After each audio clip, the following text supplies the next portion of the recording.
తెలుగువారి number 1 choice Telugu matrimony. ప్రజాప్రతినిధుల కుటుంబంలో ఒకరికి ఒకటే పదవి అని చెప్పిన కాంగ్రెస్ పార్టీ జిల్లా అధ్యక్షుల విషయంలో కొంత అడ్వాంటేజ్ తీసుకున్నట్టుగా కనబడుతోంది. పార్టీ బలోపేతం పేరుతో ఎమ్మెల్యేలకు డీసీసీ పోస్టులు ఇవ్వాలని చూస్తోంది. అయినా సరే సామాజిక న్యాయ సూత్రంతో బీసీలకు అనుకున్న రిజర్వేషన్ ప్రకారం పదవులిచ్చే దిశగా కసరత్తు చేస్తోంది. డీసీసీ అధ్యక్షుల ఎంపిక కోసం కసరత్తు జరుగుతోంది. జిల్లా అధ్యక్షుల నియామకానికి పార్టీ ఒక విధానాన్ని పెట్టుకుంది. ఏఐసీసీ పరిశీలకులొచ్చి అందరి అభిప్రాయాన్ని సేకరించారు. పరిశీలకుల నివేదికపై కేసీ వేణుగోపాల్ సమక్షంలో CM Revanth Reddy, deputy CM Bhatti Vikramarka, PCC chief అభిప్రాయాలను సేకరించారు. అందుకు అనుగుణంగానే జిల్లా అధ్యక్షులు నియామకం జరగనుంది. పార్టీ మూల సిద్ధాంతంగా సామాజిక న్యాయం అనే అంశాన్ని పెట్టుకుంది. దీంట్లో కూడా పార్టీ కోసం పనిచేసిన వారికే ప్రాధాన్యత ఇవ్వాలని నిర్ణయించింది. బీసీలకు 42% రిజర్వేషన్లు అంటోంది కాబట్టి జిల్లా అధ్యక్షుల నియామకంలో కూడా 42% బీసీలకు కేటాయించాలని నిర్ణయించినట్టుగా తెలుస్తోంది.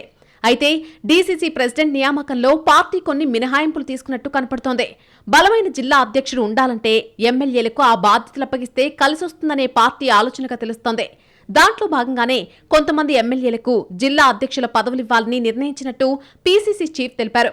సూర్యాపేట జిల్లా అధ్యక్ష పదవికి మంత్రి ఉత్తమ్ కుమార్ రెడ్డి సతీమణి పద్మావతి రెడ్డి పేరు కూడా పరిశీలనలో ఉన్నట్టు తెలుస్తోంది. ఉమ్మడి పాలమూరు జిల్లా, ఉమ్మడి కరీంనగర్ జిల్లాలో ఎమ్మెల్యేలకు డీసీసీ అధ్యక్షుల పదవి ఇచ్చే ఆలోచనలో పార్టీ ఉన్నట్టుగా తెలుస్తోంది. అయితే ప్రజాప్రతినిధుల కుటుంబంలో ఎవరికి పదవులు ఇవ్వబోమని ఒకరికి ఒకటే పదవి అంటూ చెప్పిన పార్టీ జిల్లా అధ్యక్షుల విషయంలో ఆ రూల్ని కొంత సడలించినట్టు కనపడుతోంది. సమర్థవంతమైన నాయకులను జిల్లా అధ్యక్షులుగా ఉండాలని అధిష్టానం భావిస్తుందని పీసీసీ చీఫ్ మహేష్ కుమార్ గౌడ్ అంటున్నారు. సమర్థవంత నాయకుడు జిల్లా కాంగ్రెస్ కమిటీ అధ్యక్షుడిగా రావాలనేదే ఏఐసీసీ అభిప్రాయం. దాంట్లో భాగంగానే మా అందరి అభిప్రాయాలు కూడా వాళ్ళు తీసుకొని ఉన్నారు.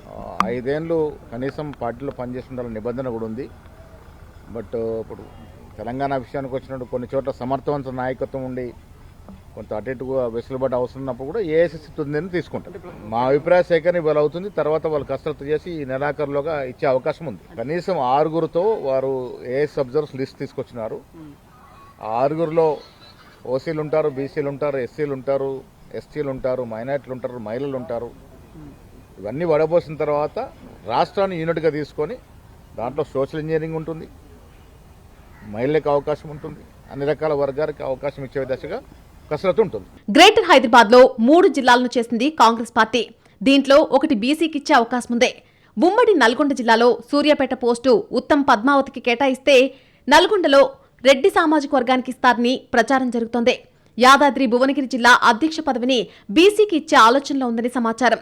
జిల్లాలు చిన్నవి కావడంతో బలమైన నాయకుడి ఎంపిక ఇబ్బంది అని పార్టీ వర్గాలంటున్నాయి.